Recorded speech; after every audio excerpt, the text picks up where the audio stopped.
মা ছাড়া আমার সংসার, এদিকে প্রফেশনাল কাজও করতে হচ্ছে, এদিকে রান্নাও করতে হচ্ছে।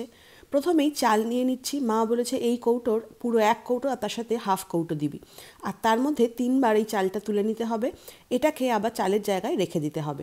এবার আমাকে জিজ্ঞাসা করো না সোনালি এতে কী হয়, আমি নিজেও জানি না, মা বলেছে তাই করছি। তো ফার্স্টেই আমি চালটা ধুয়ে নিচ্ছি। আর চাল ধোয়া নিয়ে আমার কিন্তু খুব অবসেশন আছে। চাল থেকে 10 থেকে 12বার এটা ধুয়ে ধুয়ে যখন একদম পুরো কাঁচের মতন হবে তখনই কিন্তু চাল প্রপারলি ধোয়া হয়েছে। তা না হলে আমি কিন্তু 10 থেকে 12বার এই জল ঢালি আর নেড়ে চেড়ে বারবার করে চালটাকে ধুতেই থাকি।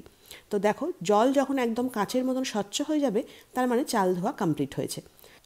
একে নিরামিষ, তার উপরে আবার টক ছাড়া, তাই ভাবলাম তামঝামের তো কিছু নেই, আলু আর কপি নিয়ে নিলাম, এটাই একটুখানি ভাজি করে নেব। কুনাল কপি ভাজা খেতে ভীষণ ভালোবাসে, গরম গরম ভাতে ঘি ফেলে আর গরম গরম কপি ভাজা। এদিকে কুনাল দেখালো বেবি এসে আমার জবা গাছের পাতাগুলো ছিঁড়ে ছিঁড়ে খাচ্ছে। বোঝো কাণ্ড, আমার তো দেখেই মাথায় হাত, আর কুনালটা দাঁড়িয়ে দাঁড়িয়ে দেখছে, তা নয় বাধা দে। দৌড়ে গেলাম আটকাতে, যে খাবার আর কিছু নেই, লাস্টে জবা গাছের পাতা। তারপরে কান ধরে বেটাকে ওখান থেকে সরালাম, কেননা খেলেই জানি বমি করবে, আর কুনাল দাঁড়িয়ে দাঁড়িয়ে ওটাকে দেখছে। আবার বলছে মাথা গরম করো না, ঠান্ডা হও, যখন দেওয়ার তখন তো দিল না, এখন দেখো দিচ্ছে ফুল। কুনালের পছন্দ কপি আর আমার পছন্দ আলু, তাই একটুখানি আলু দিয়ে দিলাম, যদিও আলুটা কুনালের একদমই পছন্দ নয়। তো এদিকে ভাত মোটামুটি হয়ে এসছে, ভাবলাম কপিটা ভেজে নিই, সর্ষের তেল দিয়ে দিলাম, আর কপিতে একটু তেল বেশিই লাগে। তো দেখো এখানে ফোড়নে দিচ্ছি শুকনো লঙ্কা ফোড়ন দিয়ে এটা ভাজি করব, খেতে ভালো লাগে। আর নিরামিষ খাওয়া দাওয়া একরকম, কিন্তু শুক্রবার সন্তোষীমার বার করলে কোনো টক ছাড়া খাবারটা খুব চাপের। প্রথম কথা, রান্নায় একটুখানি টমেটো পড়লে খাবারের স্বাদ আসে। আর নিরামিষের দিনকে পনিরের তরকারি হলে কিন্তু দিব্যি চলে যায়। কিন্তু শুক্রবারটা এমনই একটা দিন যেখানে খাওয়া দাওয়াটা খুব চাপের। তো ওদিকে রান্না হচ্ছে হোক, আর আমি এদিকে তোমাদের বাগানটা একবার দেখিয়ে দিই।